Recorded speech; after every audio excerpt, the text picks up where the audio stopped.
Good evening, folks, and a very warm welcome to you wherever you may be. Thank you for tuning in to the Cro Soccer Show. It's episode 51, our second season, and we're slowly edging our way close to the season's culmination, which will be end of September, just in time for the Australian Croatian Soccer Tournament this year. My name is Tonči Prusac. It's an absolute pleasure to be with you again on our very unusual Thursday night. And we know we have very good reason why. And Ante Grabovac, my co-host. Ante, explain it to us. First of all, how are you? Oh, excellent, thanks. That's the way. Oh, and why are we coming on a Thursday night? Australia Cup action, of course. Yes. You can't avoid it. Midweek football, we all love it. We do indeed. And we've got lots to talk about. We've had some massive games played during the week, over the weekend, and certainly this weekend coming, both here and in the Domovina, in the homeland. And but before we talk about all of that in our weekend news roundup, mate, who are our big guests tonight? And big, I say big. They're huge. We've got champions. We've got premiers. We've got ALEKS TRNININC, the technical director of the O'Connor Knights. And we have got MAKS JURKOVIC coming in from the Adelaide Croatia Raiders. So really looking forward to speaking to both of those because they've been celebrating those two teams and hopefully more celebrations to come. And, well, what a result for the O'Connor Knights in their first season back in the NPL in the ACT. They've taken out the league champions title. Adelaide Raiders, Croatia, they are back in the big time next year. They'll be in the South Australian NPL. And what about those Western Knights? We'll have some footage of them as well a little later on in the program. They've also taken out the State League 1 competition in Western Australia. And guess what, Ante? That now means that next year, every state in Australia, every state will have a Croatian community-backed club playing in the NPL. Yeehaw, that's magic. Absolutely brilliant. Yes. Yeah. Folks, we've got a massive show, as we said. Huge show. Big shout out to our major sponsor, Gem Life, Adrian Pulic and the rest of the crew there. Thank you so much for showing your support and putting your support behind the Cro Soccer Show. And also a big cheerio and a big shout out to the Croatian Socialites Facebook page. We are now simulcasting through the Croatian Socialites each week, and a big shout out to Johnny Stančić, Stančić, get that right, Stančić, who has organised all that. So thank you very much. Legend, Johnny. Yeah, last week, huge show. It was our biggest rating show on our Facebook main Facebook page. We do have a whole heap of other little Facebook pages and YouTube channels and Twitter or X or whatever they're called. We go to something like about 11 different platforms, 12 last count. So we do get around a bit, but yeah, thank you to everyone who tuned into last week's show. As I said, it was our biggest rating show this year. So if you're wondering what all the fuss was last week, you can catch all the replay on our YouTube channel. But in the meantime, we've got a massive show for you lined up tonight, and we're going to get straight into it. Straight after this little word from our sponsors, our major sponsor, we have got the news desk, and it's the Australian Croatian Roundup with Mr. Grabovac. Don't go away, folks. Who's to say who's young, who's old? Compared to who? Age is complicated. You see, most people really stop getting older at age 26, but their bodies just don't get the memo. So, hidden inside most over 50-ish-year-olds is the soul and spirit of a 26-year-old with the same loves and desires and hopes and dreams, just in slightly different packaging. Why waste time wondering when you could be enjoying? It's your life, and life is what you make it. So, what are you waiting for?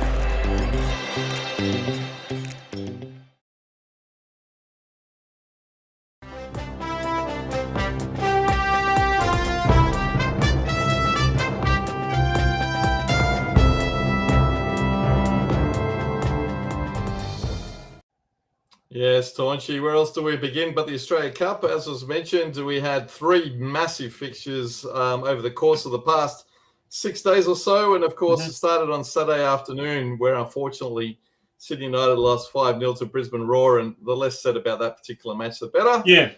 Taunchy, you've got some footage of the Melbourne Knights against Campbelltown City. Fantastic 2-0 win there. And there we go. Look at that. Yeah, well done. The Knights played really, really well and very much deserved their victory, didn't they? Yeah, they did. They right from the start, they seemed to dominate. Really, really good play by the Knights. And that was a crowd goal. That I thought that was a goal, but it hit the side netting, but the players didn't react. But Gian Albano is in fine form. He's really on fire at the moment. And they did really well on the weekend as well in the NPL, but we'll talk about that a bit later on. And they just seem to be hitting their straps at the right time. And look at that. What a goal. Unfortunate, yeah. Mo Sumayoro, like he thought his Christmases had all come at once, That was just like a pretty good. That's why never give up on a chase, right? Yeah. So look at that, and that was terrible clearance. The only disappointing part of this whole thing was the crowd again, Ante. The midweek crowd, disappointing, a bit better than last game against the Brisbane Lions or Queensland Lions or whatever they're called. But it still nonetheless was a bit of a disappointing crowd. But look, they've drawn Heidelberg at home in the next round. That is as far as I'm concerned, that is a dream pairing, if you like. They've got a realistic chance. Derby. Yeah, realistic chance of progressing to the semi-finals. There's bound to be a massive crowd. Look, I'm tipping there's going to be 4,000. I'm going to say that now. And unfortunately, I hope this isn't the case, that Heidelberg drags in more of the crowd, but they will bring in 2,000 supporters, maybe even more. Let's just hope the Knights fans come out in their droves, in their thousands. Absolutely. And I've got it probably, I won't say on good notice or good information, but I do. If I'm a betting man, I will predict that this will be on a weekend. I predict this will be either be a Saturday game or a Sunday game. So they have to work around the finals, etc. So the game has to be played either on Wednesday the 13th of September or Saturday the 16th of September or Sunday the 17th of September. So yeah, I don't know if it depending if Melbourne Knights are still in the finals or not, that might have a big bearing on when this match is actually played. Yeah, absolutely. And you're right there. You're totally right. Like if they do win this weekend's game, they're into the final the following week.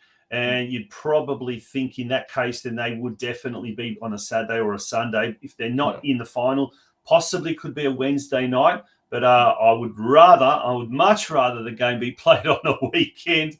And I'm hoping that would be the case. But there's the pairings for the other quarterfinals. Metro Stars against Melbourne City, Brisbane Roar against Western Sydney, and Sydney FC against Western United. But back to this week's games, aren't there? Yeah, well, there you go. Thanks, Carlo. So actually, it will be all clear because the grand final is on September 10. So, it could be a weekend fixture. And Taunchy, you got some footage of last night's match where the Gold Coast Knights played phenomenally well, particularly in that first half and in those first 20 minutes. A great crowd as well for Gold Coast. Very good crowd. Look how close these chances were. Yeah. Look, they did everything well. On a lot of occasions, they created the chances. And I guess the big difference is between, say, the A-League sides, the professional sides, and the second-tier sides is the finishing.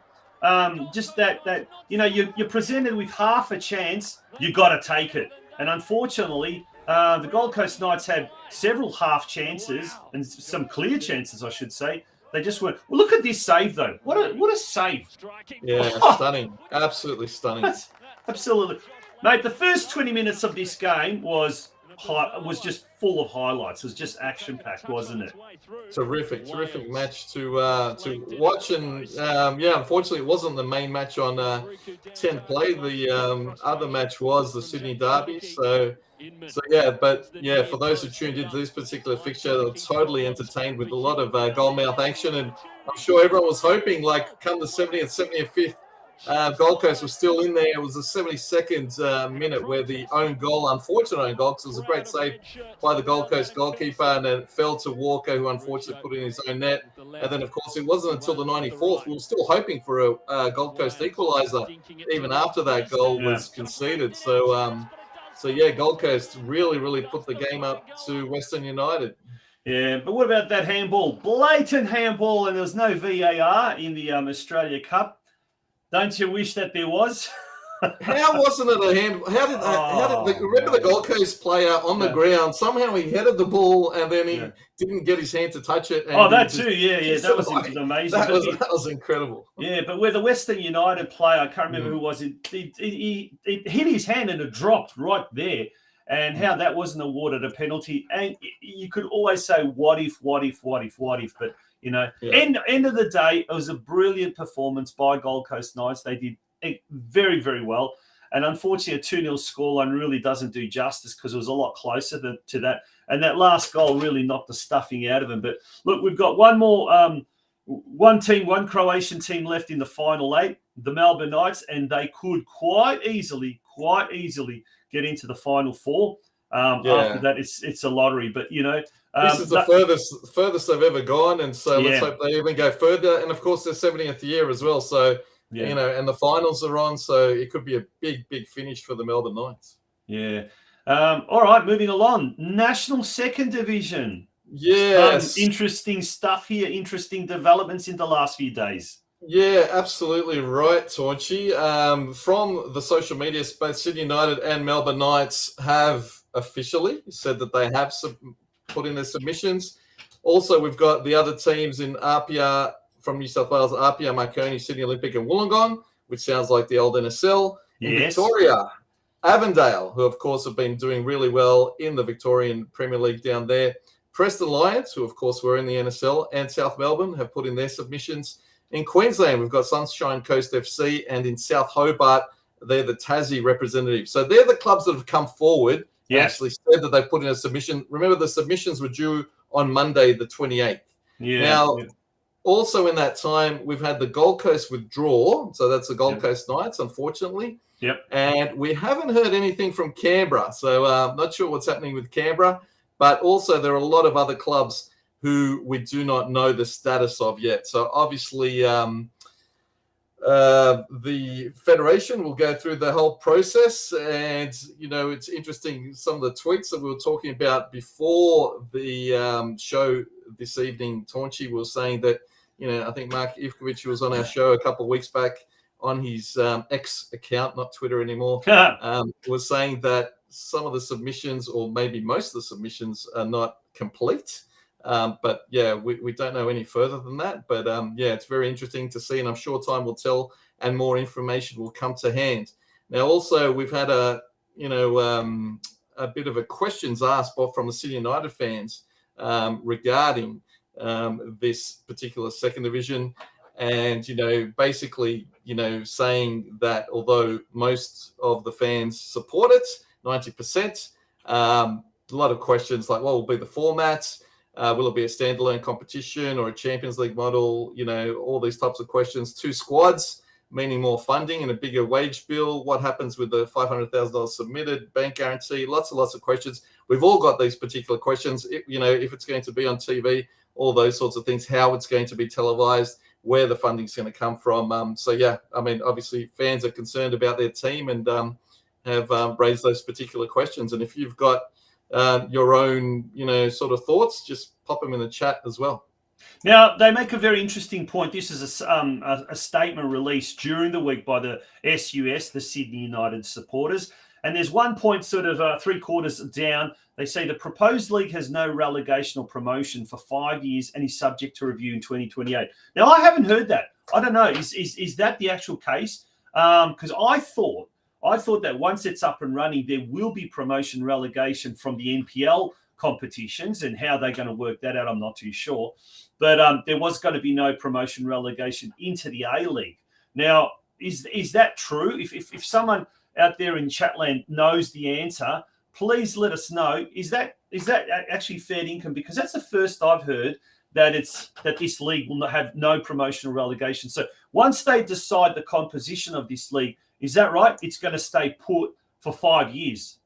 I don't know. That's the first I've heard about it. So I would like that to be either confirmed or clarified. If someone out there knows the answer to that. Brenton Ray has listed a whole list there as well. So yeah, it's a hot topic. So there you go. So for the first 5 years, Stephen Pushkaric has said no promotion relegation. Okay, there you go. Well, I wasn't aware of that. So that's interesting. That is interesting. Well, that is, basically it is a test, right? And, good luck and, good on the teams who have put in their submissions, because obviously very ambitious and wanting to play at that highest level in Australia, and the hope for hopefully one day A-League entry. Anyway, we move on as you guys keep chatting about it up there. So we also have got the NPL Queensland. Round 22 of 22 was finished, and the Gold Coast Knights, 10 points. They finished on top of the ladder. Well done. Congratulations. Party Central. Unfortunately, last night didn't happen, but they did us proud.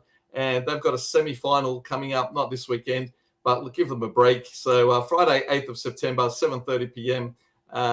Versus to be determined, depending on this week's fixtures, at the Gold Coast Croatia Sports Centre. So like last night, get on down there and support Gold Coast Croatia. It's good to see our Anthony Poljak came in third in the top goal scorers, obviously our guest from last week. And Max Brown also came in the top goal scorers in NPL Queensland. So congratulations to both of them. And yeah, very well done. And Poljak came on late in the game last night as well.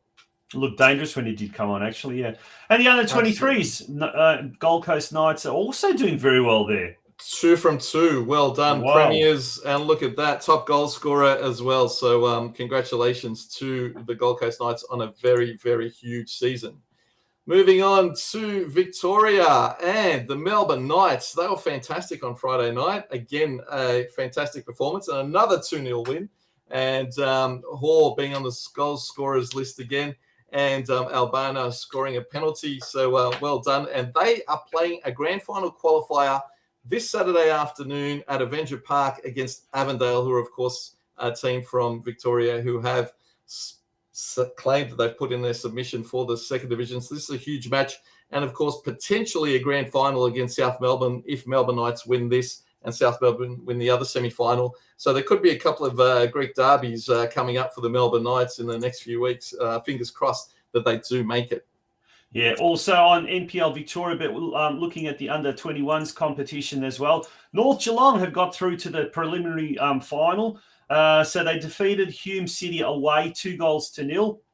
And Lou Jivcic was back after a stint trialling with the Hajduk Split junior team. So great result there for the North Geelong under-21s, whose seniors unfortunately were relegated this year. But this augurs well for next year in NPL too. There's a lot of talented youngsters who are given a go this year. And some of them did exceptionally well. Others will be more richer for the experience. But they've got a tough game this Friday night at JL Murphy Reserve at 7:30 p.m. when they come up against the Sharks, the minor premiers. So in this competition, Port Melbourne were very, very convincing. They played North Geelong twice and on both occasions won quite convincingly. But it's a final and anything can happen in a final. So we wish the North Geelong Warriors all the very, very best in this game. It's going to be a big one. 100%. Go the boys. In ACT, round 20 of 21, O'Connor Knights, a massive 6-0 win, of course. They've won the league. They're celebrating. We will be speaking to the Knights a little bit later on with their special guest, ALEKS, the technical director. So he's still partying, I'm sure. And, so, of course, the Knights, don't forget, they actually came up this year from the second division into the first division, and the first attempt, they've actually won it. So congratulations to them. And there's still round 21 to come for both O'Connor Knights and Canberra Croatia this weekend. So keep the party going. And in Newcastle, the ZF League first grade, we have Newcastle Croatia. They are playing their semi-final this Saturday afternoon at Pasadena Oval, their home ground, against North United Wolves. So good luck to the boys there. And in reserve grade, Newcastle Croatia actually came first as well. So it's good to see Newcastle Croatia doing great things. And Torchy, I think we're going to take a bit of a break now. Yes, we are. We're going to take a break. We'll be back very, very shortly, folks, with the second part of the Australian Croatian Roundup. There's lots to cover tonight. Stick with us.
I love these rumors coming in thick and fast. Keep them coming. This is brilliant. Love the conversation.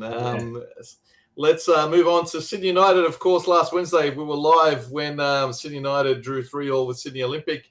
And Sydney United, for the record, the last round, everyone else played on Sunday afternoon. And so Sydney United unfortunately finished 10th, and Apia Leichhardt Tigers were crowned the premiers. And of course, we take on Apia Leichhardt on Sunday, September 10 at 3 p.m. in the Waratah Cup finals. That'll be huge because there's no finals in New South Wales this year. So everyone, all Sydney United fans, get on down there and cheer the boys on. Hopefully they can finish the season on a bright note after, coming 10th in the league. And of course, the unfortunate exit from the Australia Cup on the weekend. In the top goal scorer list, we had Patrick Antelmi on 14 goals and Christopher Payne finish up on 11 goals, which wasn't too bad. Both of them could have scored a lot more. There's actually a guy third on that list called Jack O'Brien from Blacktown, and he actually used to play for us, and he's half Croatian as well. Oh, there you go. Maybe we should bring him back. I don't know. NPL, New South Wales League 2, round 30 of 30. Hersel Zagreb, this is wrong. They lost 1-0 to Uni of New South Wales in the last round. Them, like Sydney United, finished off 10th, and so they're ready for the off-season now. Well done to Zagreb. And one of our guests from a few weeks ago, Jesse Gagro, he was a top goal scorer and reached the double figures with 10 goals in that particular competition of NPL New South Wales. And that particular league was won by University of New South Wales, who will be promoted. In NPL Tasmania, round 19, unfortunately, Glenorchy Knights lost 2-0. They're pretty much, in a battle to stay in second position, and they will play the 5th place Zebras on Friday night. In FQPL 4 Metro, the grand final qualifier is happening on Saturday at 7 p.m. with the Brisbane Knights hosting Annalee FC. So get on down there if you're in Brizzy and support the team. In WA State League 1, look at this. Western Knights champions, 51 points, above Mandurah, who finished on 50. That was fantastic. And, of course, Guelph were 2-1 winners as well. So, another champion we have and promotion happening in Western Australia for the Western Knights. Congratulations to everyone involved there. And in the top goal scorer list, they had a couple of players in that list there. So, actually, one for Western Knights and one for Guelph Croatia. Both of them scored 12 goals. So congratulations. Now we've got a little bit of footage, scenes of absolute jubilation. A little bit of warning. There may be a little bit of swearing that comes along. Now everyone's going to be pricking up their ears and trying to catch the swearing. But watch the scenes of absolute jubilation and the crowd at Western Knights.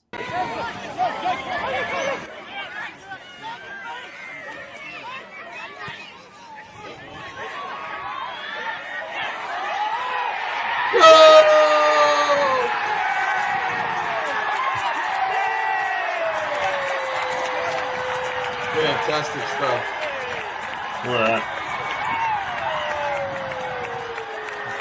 The fence got crushed.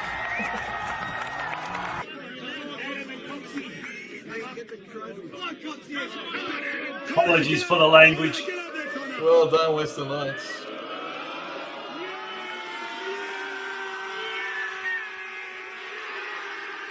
Yeah, it's beautiful to see. Where's Rob Slavicek in that back? I couldn't see it. I'm sure it would be somewhere there. Yeah. Well, fantastic. And as we said, as a result of Western Knights and the Adelaide Croatia Raiders both getting into next year's NPL competitions, their respective NPL competitions, that means now every state in Victoria, bar Northern New South Wales, but Newcastle, Croatia, give them a few years, they'll get in there as well. But every major state, has got a Croatian-backed team in their NPL competition. That is absolutely awesome. And speaking of South Australia, Adelaide Croatia were 1-0 winners in the first leg of their semi. It's hard to keep up. I was talking about this before. Actually, every state seems to have a different final system. New South Wales doesn't have any. Others have top 6. Others have top 4. Others have knockouts. It's all over the place. But anyway, in Adelaide Croatia won 1-0 in their first leg. And then this is their second leg for the grand final qualifier. So this Friday night, hopefully they can get the job done, get on down there and support them. If you're in Adelaide, the winners list, we've got 7 teams up on the winners list this week. But more importantly than that, we've got 6 clubs who are 2023 premiers. So congratulations to the Gold Coast Knights, O'Connor Knights, Dandenong, Brisbane Knights, the Western Knights, and Adelaide Croatia Raiders. That's fantastic work. And just before I go, speaking of winners, of course, grand final winners in both grades and premiers, the Willoughby Dullies, if you've got the actual graphic there. So well done, boys. And what a great season and taking everything out. So well done to the Dullies. Well done to the Dullies. And that is pretty much it for the Australian Croatian Roundup. Folks, we're going to take a very, very short break. When we return, it is going to be time for the Croatian Roundup, and that won't be too long. Stay with us.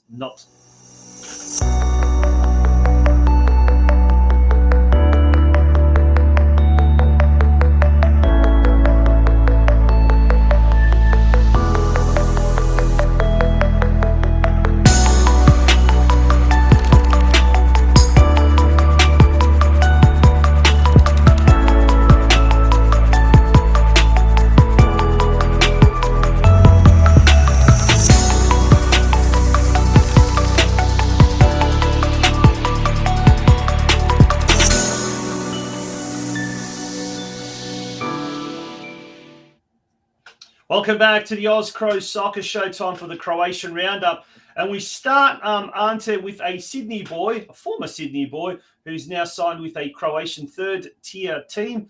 And he's got a very, very famous name, Oliver Kalac. No, that's not Oliver on the old guy there. That's his coach, Mišo Krstičević, I think his name is, from Jadran Ploče, down my neck of the woods, down around the Neretva region.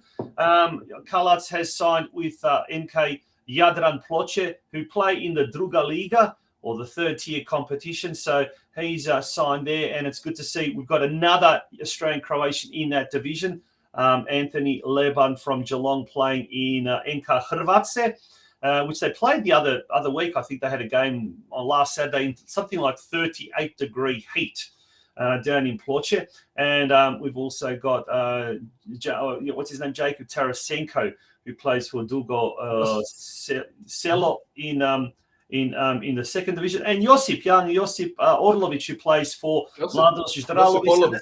Yeah, so that's now 4 players that play in the Croatian third tier. That's fantastic to see. Let's move along. It was good to see. It was actually good to see Joko Kalac at the game, Australia Cup game, and of course, unfortunately, his team, MacArthur, got relegated from New South Wales. So there you go. There you go. We've got the Europa League, the second leg to be played tomorrow morning at 3 a.m. Dinamo Zagreb travels to the Czech Republic and to the capital there in Prague to take on Sparta Prague with their new coach, Sergej Jakirovic, at the helm. There's been some big activity with Dinamo Zagreb in recent days. They've signed a couple of players, Kacavenda and Stojkovic from Lokomotiva Zagreb. Stojkovic is injured. Looks like Kacavenda has to go under knife as well. But overnight, they signed Gabriel Vidovic, a German-born Croatian who has come up through the Bayern Munich Academy and has played for the Croatian youth teams. A striker. He's going to be a big player, that kid. He's going to be a really good player. Anyway, Dinamo Zagreb go to Prague with a 3-1 aggregate, a 3-1 lead after the first leg. Let's hope that the Plavi come back to Zagreb with a win, and that they can qualify for the group stages of the Europa League. Also in the Europa League, Zrinski Mostar, they are going to be playing in front of a packed grandstand there at the Bijeli Brijeg Stadium in Mostar. They take on Lask Linz, the Austrian side. They're down 2-1 at the moment, but they've scored that one goal, so there's every likelihood that they could come back. That game kicks off at 5 o'clock in the morning. We've got a Europa Conference League game in Rijeka. This is a sellout, Ante. This is a complete sellout. You cannot get tickets to this game at the Rujevica Stadium. The first leg was a 2-1 loss to Rijeka against Lille, against the French opponents. This means that they've got a very, very good chance at home. So this is going to be really interesting. Big game. Yeah. They're going to be under the they'll be under the leadership of their new coach Željko Sopic, who's just an absolute. He's a cracker. He's just anything but orthodox. I think this guy is the best way to describe this guy. So we wait and see what sort of bag of tricks he's going to come up with. But let's move now to the domestic competition. Round 6 was played over the weekend. Gorica Belupo drew 2-2. Lots of goals in this round. Hajduk Split in front of another packed, there was 8,000 plus fans in Varaždin. 2-1 winners over Varaždin. Osijek, 2-1 winners over Lokomotiva Zagreb in Zagreb. Rudeš, their first points of the year came in Pula when they kept the home side to a 0-0 draw. And then Dinamo Zagreb defeated Rijeka at the Maksimir Stadium 2-1. Before we look at the ladder, let's have a look at the fixtures for this weekend. Slaven at home to Lokomotiva, early hours of Saturday morning. Rudeš hosts Gorica at home. Hajduk Split taking on Istra. This is a must-win game for Hajduk. If they want to continue having that buffer at the top of the competition standings, they got to win these smaller teams. And it's teams like Istra that in the past have really, really proved a real... what's the word? A thorn in the side of Hajduk. They have to defeat Istra. Now, one of the strikers for Istra, Ante Erceg, a former Ljubimac, if you like, of the Torcida, he was loved. Everyone loved him at Hajduk. Well, he came out in the press and he said, it was an interesting comment. He goes, I don't believe in this business where, and we've got the ladder there. I'll just bring that up. He goes, I don't believe in this business where you play against a former team and you don't celebrate. He goes, that's, to me, if I'm playing for that team, I'm going to give it my all. And of course, I'm going to celebrate. So Hajduk fans will be hoping he doesn't score and then launch into some sort of a celebration. But what's your thoughts on that, Ante? If you're coming up against your old club, do you celebrate? Do you not celebrate? It depends how you left that club, I think, because obviously if you were there for a long time and you had the respect of the fans and all those sorts of things, I understand players not celebrating and fans respecting that. But, if you left on, bad circumstances and things like that, why not? Go for it. Yeah. Let's take a look at the ladder, the HNL ladder after 6 rounds. Rudeš have a point. Yes. They have a point. There they are at the bottom. They've opened their account for the season. And let's hope that they can get a few more points and, escape relegation. We did have the president of Rudeš Zagreb on our show, Josip Šimunić, so we've got a little bit of a soft spot for Rudeš. But at the top, Hajduk Split. They have not started like this since the early 2000s. I was going to say early 200s. Was football being played in the year 200? They've been around for a long time. Yeah. Yeah, 5 wins. It could be 6 wins after this weekend when they take on Istra. Should be it's an important game. Look, Osijek, they've drawn 1, but apart from that, they've won their 4 games. And the only game that they've got in hand is a game against Hajduk Split. So Osijek taking on Dinamo Zagreb at home. That should be a massive game. Rijeka making up the top 3, but Dinamo Zagreb, they've got 2 games in hand. And 1 game in hand on the top 3, but overall they've got 2 games in hand. So they're already making their run up the competition standings. But if we have a look at the round 7 fixtures, Slaven taking on Lokomotiva, Rudeš taking on Gorica, Hajduk Split taking on Istra, Rijeka and Varaždin do battle at the Rujevica Stadium, and Osijek and Dinamo, that's the big one. It's going to be a huge game, that one. Osijek obviously want to stay in striking distance of Hajduk. If they drop any points here and allow Dinamo to close that gap with them, Hajduk will probably be very happy about that. But nonetheless, look, for the sake of a very, very interesting, exciting HNL competition, we want to see that battle for top spot right until the very, very end. Absolutely. All right. Let's turn our attention to the Prva Liga, which is in fact the Druga Liga, if you like. We call it League One. Round 3 results. Dugopolje Croatia Zmijavci 1-1 in the Dalmatian derby. Cibalja Vinkovci, a big 3-1 win over Jarun in Vinkovci. Orient, they have really started the season poorly. They allowed Vukovar their first points of the season, 1-0 win to the visitors. Zrinski Jurjevac, talk about starting the season on fire. The newly promoted team, who big news coming from Zrinski this week, but they defeated NK Solin, which is in effect the Hajduk Split junior side.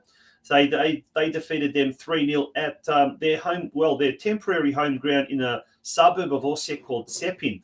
But as of next round, Zrinski are moving all their games to the Gradski Stadium, the old Gradski Vrt, where NK Osijek used to play. And that is now going to be Zrinski Jurjevac's home ground for the rest of the season.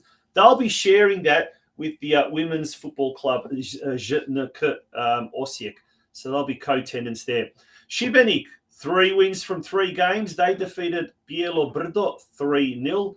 And in that Monday night game, the Zagreb derby, Sesvete Zagreb hosted Dubrava, and Dubrava came away with the 1-0 win. So if we take a look at the standings now after 3 rounds, Šibenik and Zrinski at the top, Cibalja in 3rd position, and then Dubrava and Dugopolje also remain undefeated. They make up the top 5. At the other end of the competition standings, Solin and Orient are in the relegation zone, and then Sesvete Zagreb in that 3rd last position, where that will lead to a promotion relegation playoff. And finally, let's have a look at next week's or this weekend's games. Dugopolje at home to Croatia. This is wrong, isn't it? I think it is. Cibalja Vinkovci. Yeah, this has already been happened, so scratch that out. Don't worry about that so much. Now, finally, in Croatia, becoming a member and buying a season's ticket is really starting to take off. It hasn't been the case in years gone by, but things are changing in Croatia. Merchandise is becoming a lot better. Pretty much every first division side has got a fan shop. So the culture around the football is starting to change. A lot more families going to games, especially now in the summer months. And that's great to see. And look, 2 clubs that have broken records during the week, as can be expected. NK Osijek, they have now attracted 10,000 members. That's pretty darn good. That's pretty awesome. Darn good. Obviously, with a brand new stadium that they've got, that's help matters. The best stadium in the country. Well, look at Hajduk Split. They are edging closer and closer to that goal of 100,000 members. They also have almost 20,000 season ticket holders. Remember, the Polje Stadium at the moment has about 32,000 capacity, and it's getting harder and harder and harder to get tickets to games. And dare I say, this week's game against Istra will probably be a sellout as well. So 95,000 members. Now, they have look, in Croatia, the transfer window still goes for another 10 days till September 10. And there's a flurry of activity. Expect some big names to be signed by all the big four clubs. There's talk that Marko Piazza could come to Rijeka. There's talk that Filip Uremovic, a former Croatian international, who did come up through the Dinamo Zagreb Youth Academy as well, he could be signing in the very next few days. Dinamo Zagreb are chasing Ramon Mieres, the NK Osijek striker. So there's all sorts of talk, all sorts of activity. I would not be surprised if there's a few more season's ticket and members signing up before the season finishes, aren't it? Yeah, absolutely. Why not? Well, obviously, the teams want to improve, and Dinamo have sold a few players as well. So, why not? Let's bring them in. Absolutely. All right, folks, we're going to take a very short break. When we return, it's time for our first guest. He's a very, very happy chappy, I tell you what. He's a technical director of the O'Connor Knights. And boy, have the O'Connor Knights been doing well, not just with the seniors, but with the club as a whole. And we'll find out all about I think they're still partying up there in the nation's capital. We'll be speaking to ALEKS TRNININC, the technical director of O'Connor Knights, straight after this break, folks. Don't go away.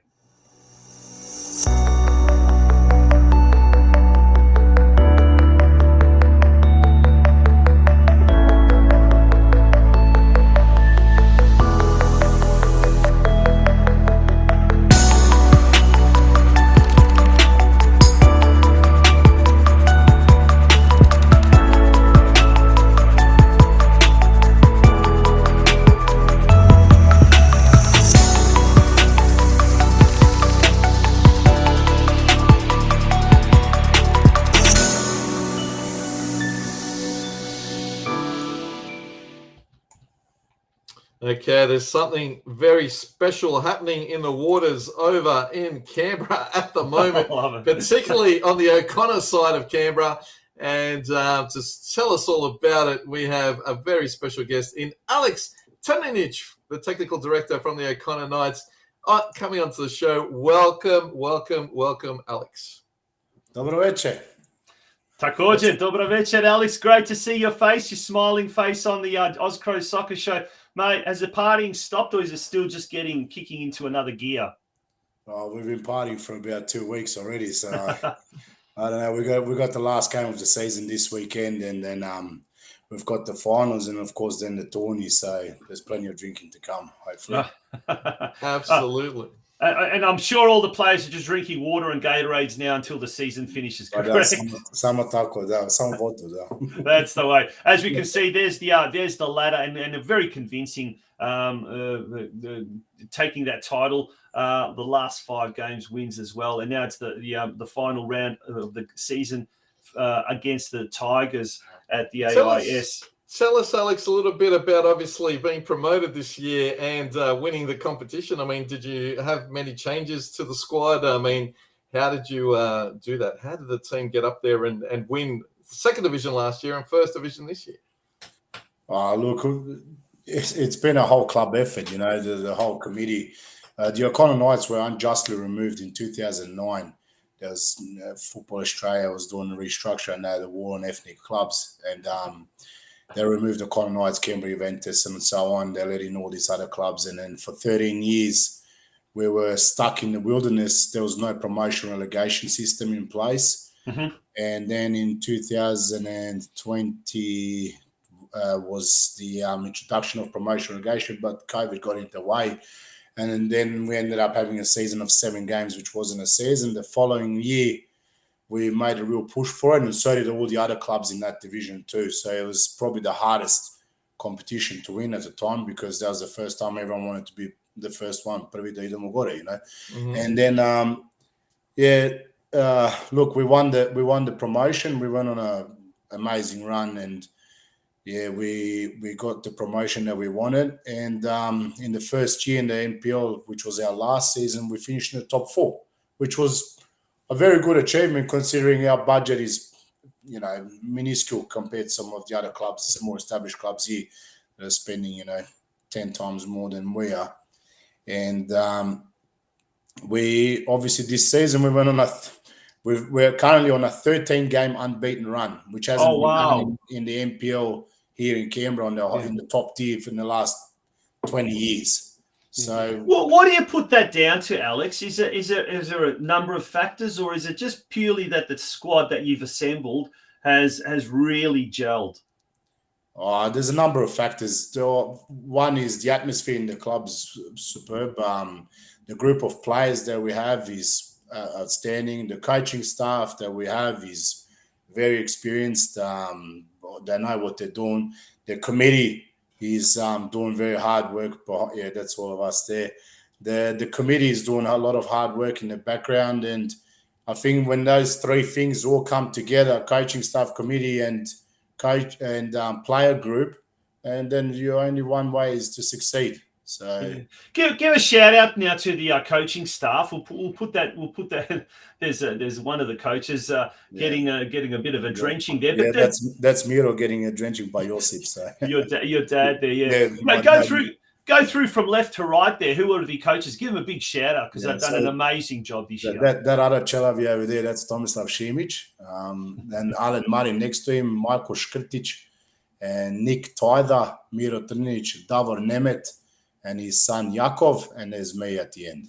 There you go. Gallery of greats, absolute greats. And this was on the weekend. Some photos there, and that photo there, that I think epitomizes the community setup. There's juniors there, there's fans, there's everyone's like one big family. And the Croatian Soccer Federation, Football Federation has as its motto, albeit family. But and we're seeing this as a common denominator in all of the Croatian clubs that are really succeeding and doing well this year, is that family element, that everyone's in it together, and there's this almighty push, this combined unit. That's an unbeatable force as far as I'm concerned. 100%. Look, we wanted to make a difference. The way we treat people, the way we treat our coaches, the way we treat our players, and it's a concerted effort from everyone at the club, from top down. We treat everyone the same, from under sixes up. When my son and daughter play, and everyone else, everyone's dressed the same.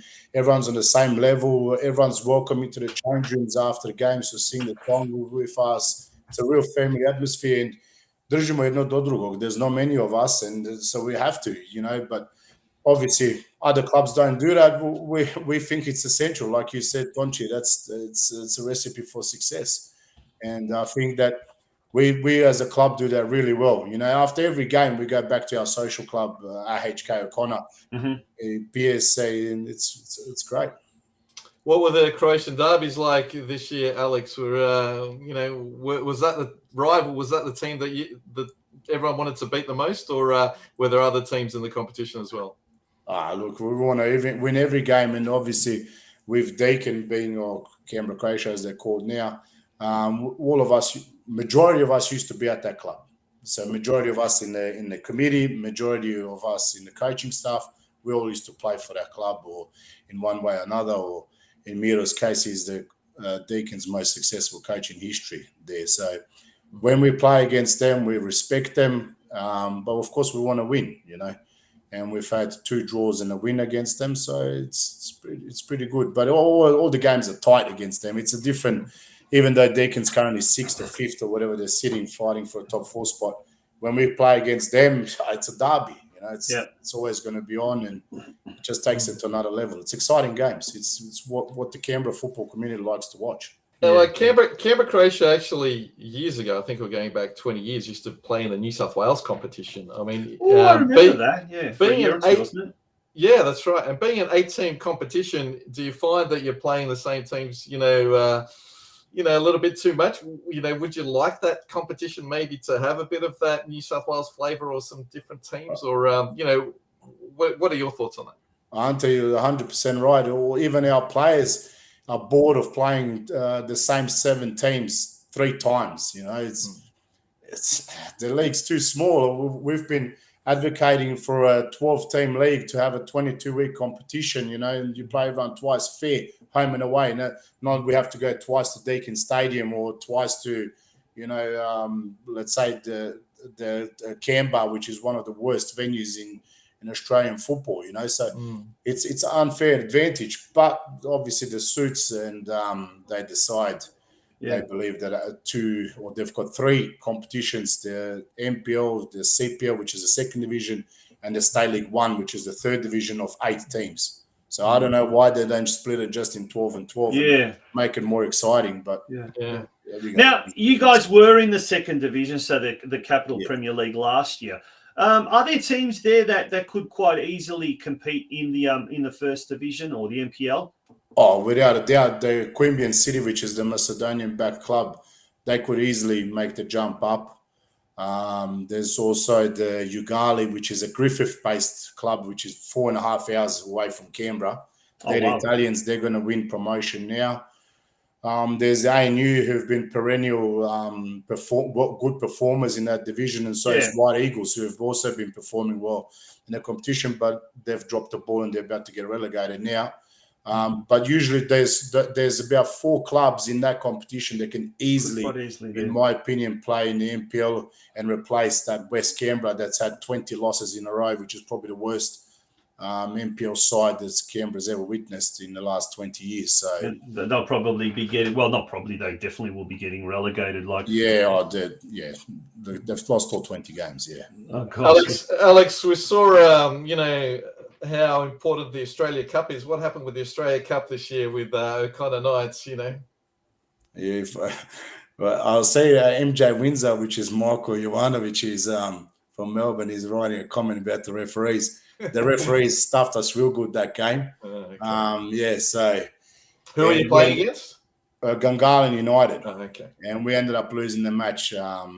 We didn't progress to the round. But while the cup is a nice thing to have, usually what happens with Canberra teams, they're out in the first round. I think there's only one, because of our level and our the money that's in circulation here. I think there's only one club that's managed to succeed and go further than the first round of 32. So we concentrated anyway. While our players were upset, us coaching staff weren't so much upset. We were more because we're football traditionalists, and my father is too. We just first past the post. That's Morgie Butner, But anyway. And you got there. Speaking of your father, Alex, Miro TRNININC, a legend in Canberra Croatian football circles. During the week, you put up a post, and there was a photo of yourself and him. Now, this must really give you immense pride. This photo. And in the post, you actually said, you paid tribute to your dad, who was the one that introduced you to your love of soccer way back and was the first one. I mean, you're the technical director. He's the coach, and you've shared this amazing success. It must. I mean, tell us about the immense pride you're feeling. Working with this man who also happens to be your father, but as you said, he's one of the most, if not the most successful coach in Canberra. It just must be an incredible feeling. Oh, we've lost him. He's paused. Oh no! Oh no! And it was such a good question. That was a great question. Maybe you stumped him. We'll have to bring him back. There we go. He's back. Did you hear that story? I did. Yeah, of course. I love my father like everyone else does. That's how it is. And me and him, when we work together as well, so we spend a lot of time together. Yeah, and it's just Nogomet 24/7. So brilliant. We think the same in a lot of stuff, and he's got his old school way of thinking. I've got my new school way of thinking, and we negdje snađemo sredini, znaš. Look, of course, I'm proud of being by my father's side from a young age. Bar one season. One season. Yeah. I was at Deakin and he was at O'Connor. You mentioned the other Sixers before. Are there, how many teams are there across the whole club? And are there any sort of, stars coming out? Because obviously Canberra's got a great production of, players who played for the national team and for the Croatian national team as well. Yeah, so Tonchi's aware. I'm not sure if you're Ante, but we started juniors from complete scratch, and this is our third season. We in our first season we were in the second division of the NPL or CPL boys. We gained promotion this year. This is our first season in NPL boys, which is a top tier, and we are currently fourth on the club championship ladder with 3 out of 4 age grades due to play finals. Oh wow! Fantastic. We've also created under 6 to under 9s, which is the mini roos, and then from under 10s, 11s, and 12s. So we have a complete lineup of players that are coming through. We had a player called Noah Steinacker last year who was picked up by the Central Coast Mariners franchise.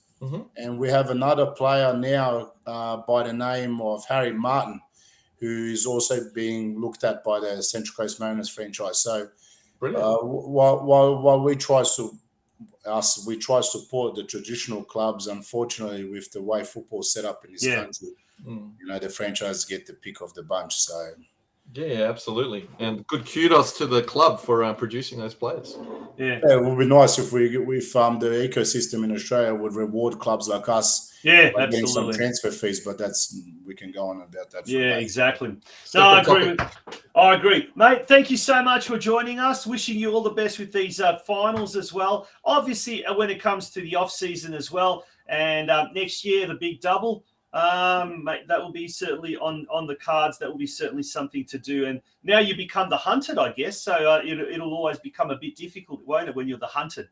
Yeah, it is because especially now the money's starting to be thrown at our players. So a bit of pressure, to hold on to them. But I guess that's a price of success. Yeah. Anyway, I'm sure you're going to have a very, very good Father's Day on a Sunday with your father, and no doubt with your little one spoiling you. So enjoy the weekend, and thanks, Alex, again for joining us on the Cro Soccer Show.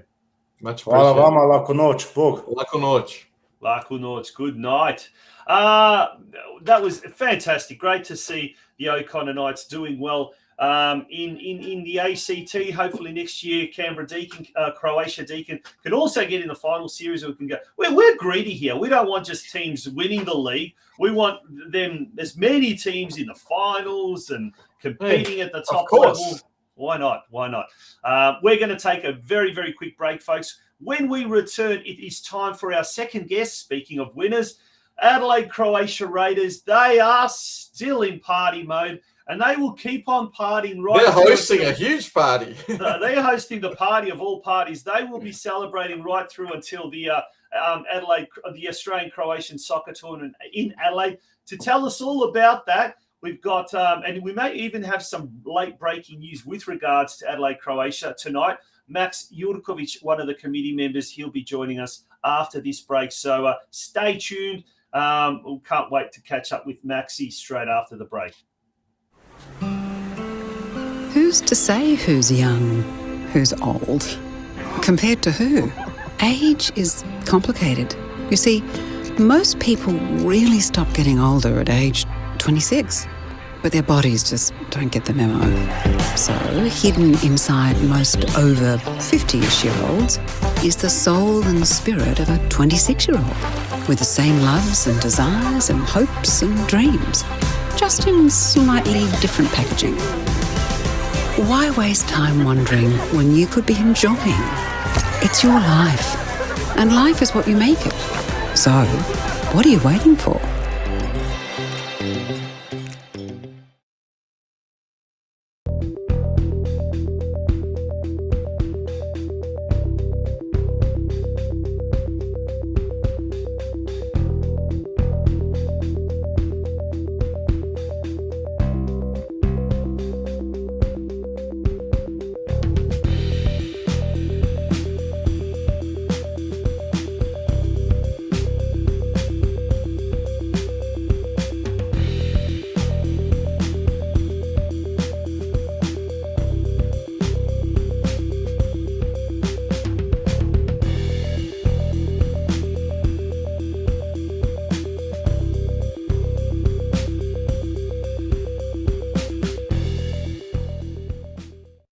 possible chance here. Needs to be followed in. Ricardo de Silva gets one back for Raiders. It's still not enough, but it's a start. De Silva. Costa. It's a 2-1 for Raiders. Wow, what did I say about that man? The man for a big occasion, boys. Joseph Costa. Try that goal. It's Williams against Pudler. In a lot of space, Neon Kuru. Needs to have the shot. Has finished!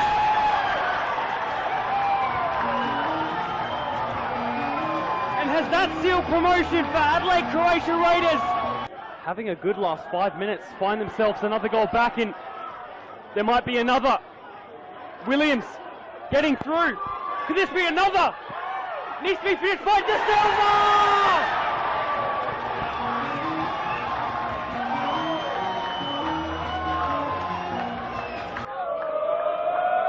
Your league winners, Adelaide Croatia Raiders for State League 1.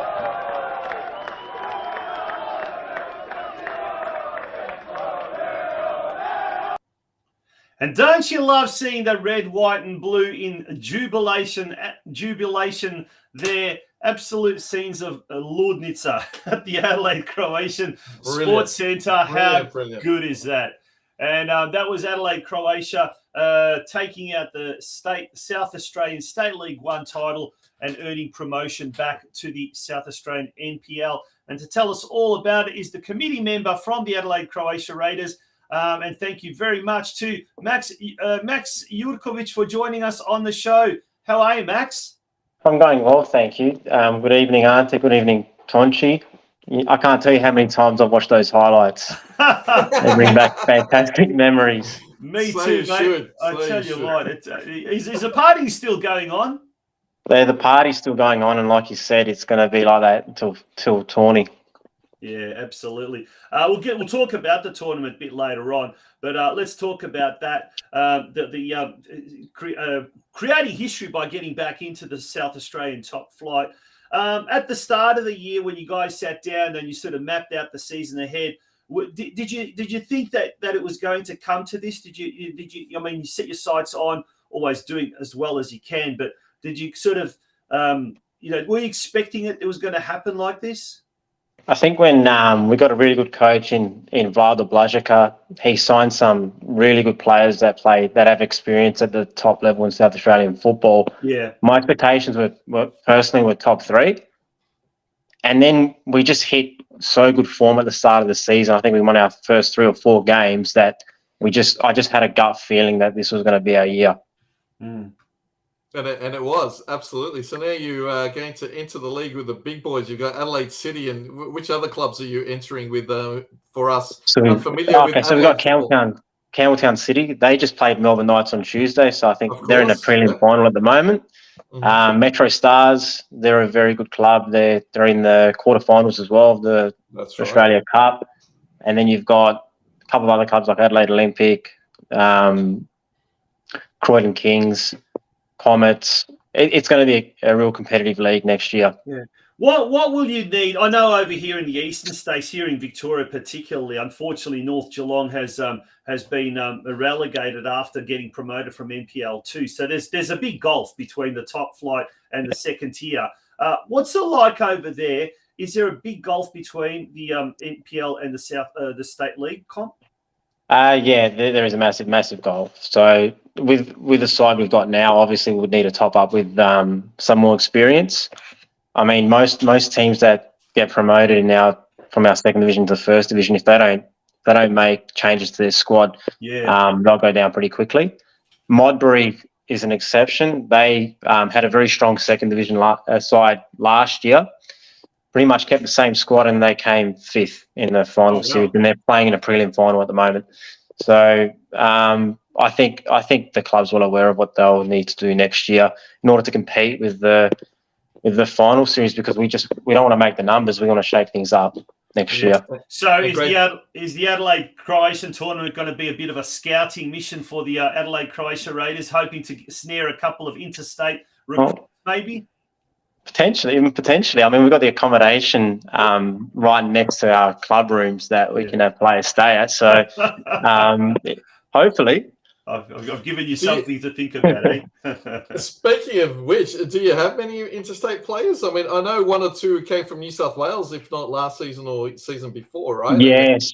Yep. So not this year, but a couple of years ago, we had a player from Sydney called James Temolkovski. He's currently playing at Metro Stars. He's banged in about 25 goals this season.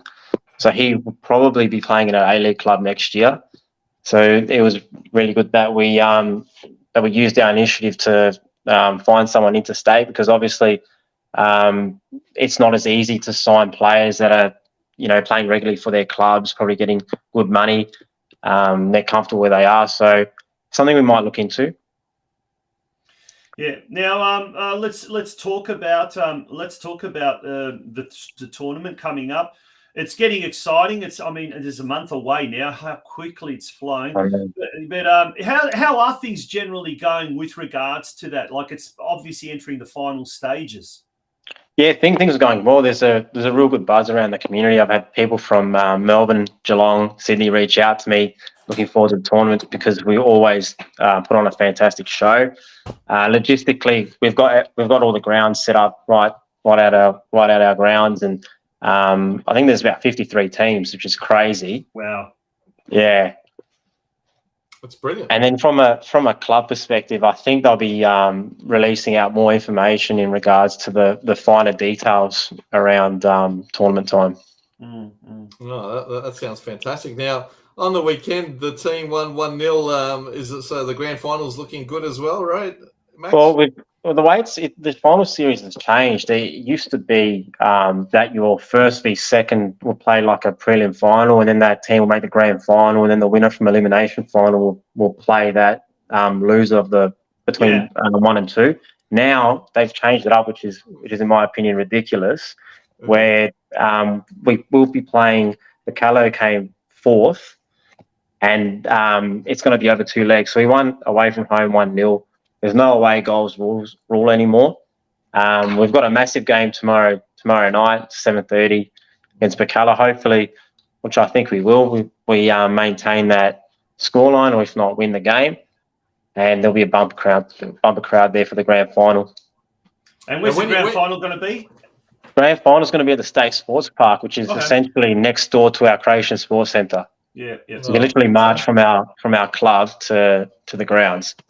Oh, that'll be brilliant. So you just open. Yeah, it's a 7:30 Saturday grand final. So you can literally open the club earlier, have a few drinks there, walk to the grounds, hopefully win some silverware, and the rest is history.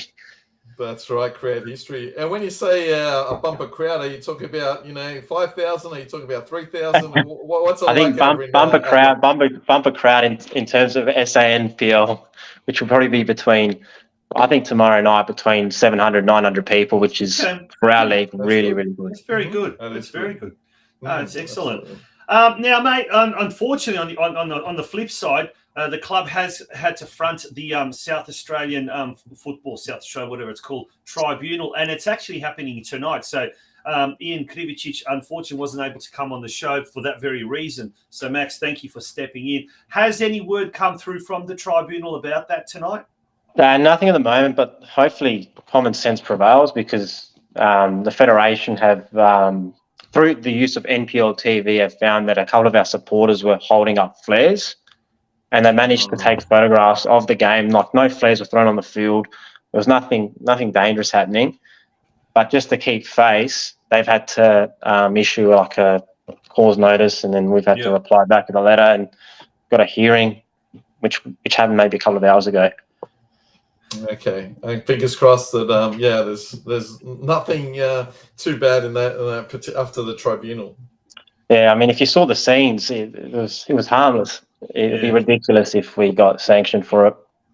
Well, I think we need to set a precedent. I think when flares are not thrown on the pitch and they're celebrated on the sidelines, I think we need to show them that footage of about a month ago. I saw some footage of scenes in Sea in Dalmatia, where they're lighting flares and they're celebrating when a priest was being ordained. It's part of our Croatian culture, isn't it? When a priest is saying his prva misa, they're lighting flares out the front of the church celebrating. When there's a wedding, we have flares. You know, it's part of the Croatian thing, you know, like, you know, otherwise, I think after this, otherwise we're going to have a referendum for a Croatian voice to Parliament, allowing Croatians to have flares. Otherwise, that's discrimination against our culture. Well, one of the things I was saying to Ian and the committee was, you don't have in a second division, the most important thing is coming top and getting promoted. Yeah. Forget about this final series. It's bullshit. The team that comes first shouldn't need to participate in it. Yeah. So to have a scenario where we've got the last game of the season, 3 points on the line, we win the game, we win the league. To put into perspective, at half time, we were fourth. Yeah. That's how close the league was. Yeah. Wow. Come from behind, score 2 late goals to make it 3 and 4-1. Everyone's going to go crazy. Yeah, of course. There was no violence off the field. Everyone was in a joyful mood. So I'm hoping that the federation can see that give us an exemption based on the scenario base. Honestly, what is your relationship with the federation there? I mean, everyone criticises most federations, but occasionally you do get some very good federations. What is the South Australian one like? My dealings with them personally, they're quite good. I don't think the people I'm dealing with, I don't think they wanted to issue this. I think it's more of a wider thing and more of a Football Australia thing, that if they see on NPL TV that, you know, football South Australia has done nothing about it, then it's not a good look on their behalf. Yeah. Remember, flares is an Australia problem. If this was Europe, we'd be celebrating this. Like I said, 100%. For a priest for a wedding. And the club was granted a bit of a cash injection, wasn't it? But the MAKS? That must have been cause for celebration as well. Yeah, so about time, to think we've built the Croatian Sports Centre with our own hands, no support through the hard work of our volunteers. And whilst other clubs have been given grants like it's candy, we've had to fight our way to get by. And now after, let's say, about 25 years of having the sports centre, we finally had the opportunity through the Women's World Cup to be given some money that can be well used on the pitch, our facilities, our coaching staff, players, to get ourselves the best opportunity to be the best club in South Australia. Brilliant. And that was the first bit of funding, external funding, let's call it that, government funding that the club received in years. Yeah, so I remember when my dad was president, we'd be asking every second month for funding, but because we own our own facilities, they won't give us a cent. So the facility actually hosted a team in the Women's World Cup. So they had China train for about 4 or 5 weeks at the Croatian Sports Centre, and then we've just made that pitch look like Wembley. It's unbelievable. I've never seen it in that condition.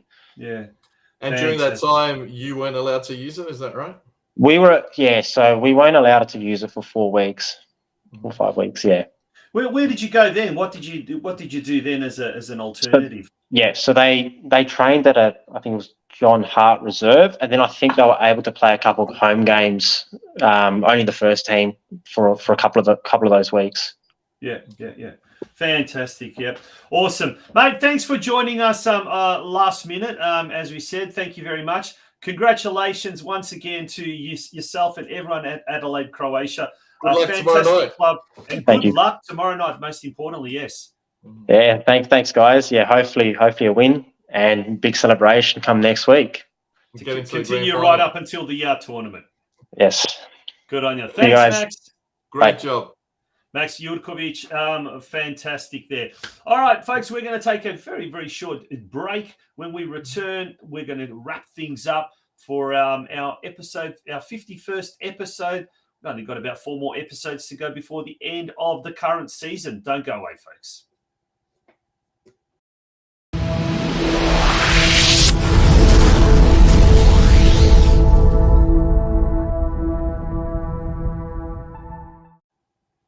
Yeah, welcome back to the Cro Soccer Show. Thank you, folks, for being a part of tonight's show. It was quite a long show. Thank you to everyone in the comment section as well that kept us informed of what was going on as well. And we'll be back next week at our usual time slot of Wednesday night at 8 p.m. We may have to move it again depending on Australia Cup commitments, but at the moment we're not planning on doing that. But we'll see what happens. But Ante, have a lovely, lovely week and enjoy the weekend. And happy good luck Father's to the Day Melbourne to you. Knights. And to all the happy Father's Day.